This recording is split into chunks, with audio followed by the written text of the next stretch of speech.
17.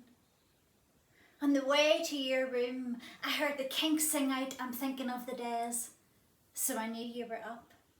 I knocked twice on a door that bore your name in red and green capitals and gently pushed, and you were sat in the corner, in a high back chair, only half shielding a life-size cardboard cutout of Elvis Presley, with his finger pointed to the ceiling, dressed in a white and gold all-in-one.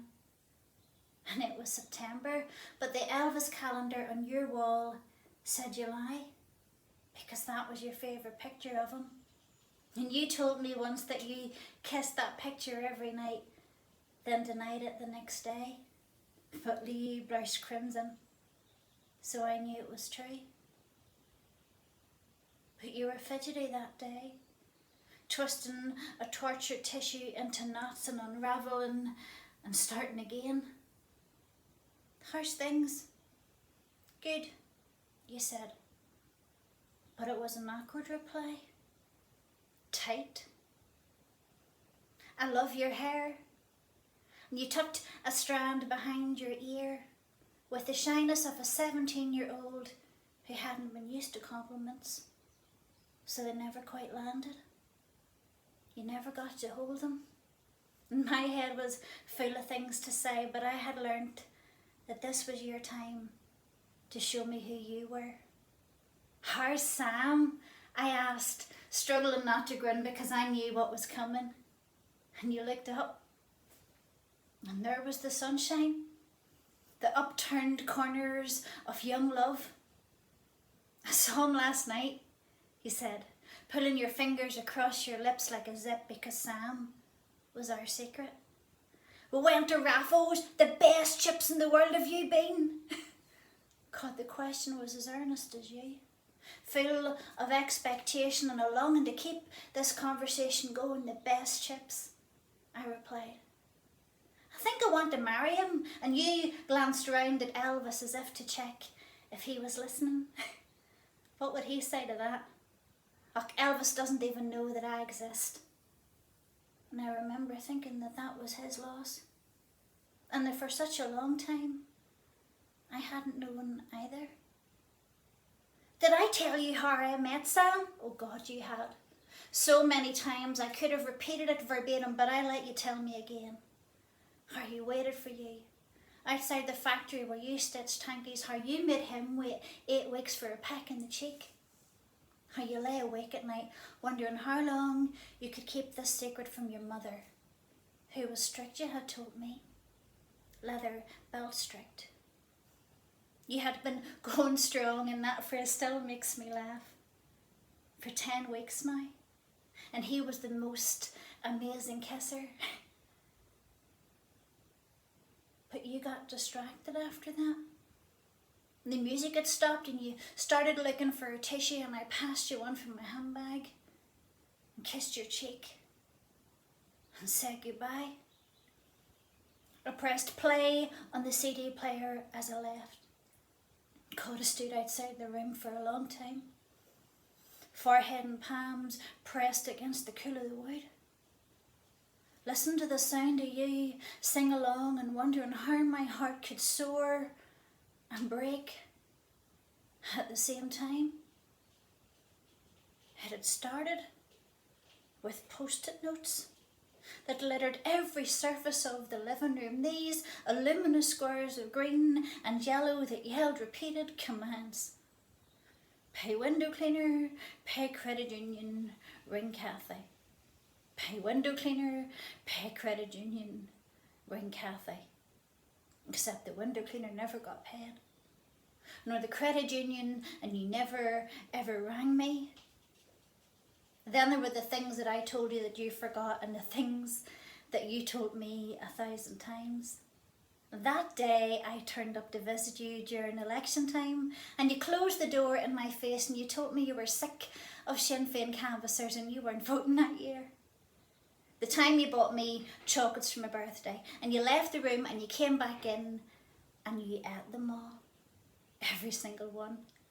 Like even the coffee ones, and you hated coffee. And the phone calls in the small hours of the morning. They tell me that you were worried that Dad hadn't come home, and Dad had been dead for 5 years. And there were countless visits to the doctor. Diagnosis of loneliness, anxiety, depression, bipolar disorder, psychosis, and none of them were helpful because none of them were right. 10 years in elderly care told me what this was.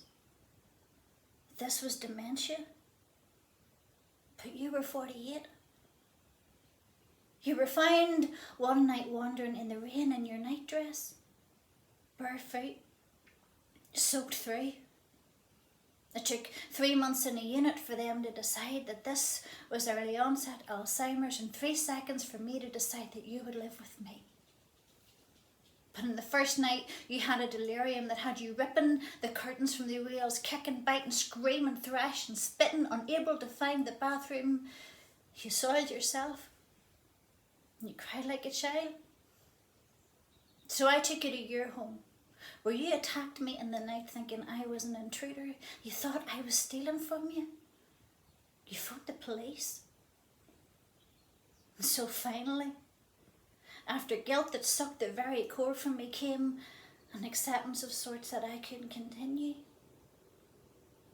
I placed you into care, where you flatlined into a shell of all that you had been, and I admit, the visits became painful, less frequent. I consoled myself with the fact that you would not remember whether I had been to visit or not in years past. I had already lost you.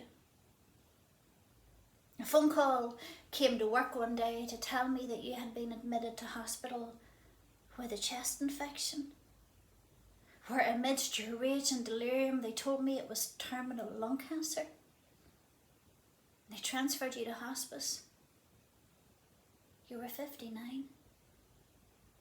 I visited one day during music therapy and stood frozen in the doorway as I watched you dance in your chair to the music of the Kinks as much as your frailty would allow, and you were lit up with youth and joy and something I'd never seen in you: hope. As I approached, you turned to me with your face full of mischief and said, "I love the Kinks. Do you like them? I'm Kate Newlove. What's your name?" You had introduced yourself with your maiden name. Something inside me folded as I realised this is who you were before my father broke you. But even in the moment I knew I was being given a gift. I was meeting my mum before she was my mum. So I played along. I sat beside you. You told me you were 17, that you were dating a boy called Sam. We talked about the music you loved and the places you went to and all the things your mother never let you do, and you made me laugh so hard. We established a routine of sorts. I would arrive and find you vacant, unengaged, and I would play the music of the Kinks, and there you were, 17-year-old Keg New. And I fell in love with you, with your cheek and your charm, your infectious laugh, and your insatiable passion for the Kinks. On the night I lost you the second time, the nurse said that you'd been distressed, that you had been calling out, and unable to settle you, she'd put on the music of the Kinks and left the room. She'd gone back a few minutes later to turn the volume down and found you gone. You know, it still tickles me to think that as the Kinks sang out, "Oh yeah, you really got me," someone came and got you. The medical records say you died aged 59. But me, I know different, because the Kinks were playing.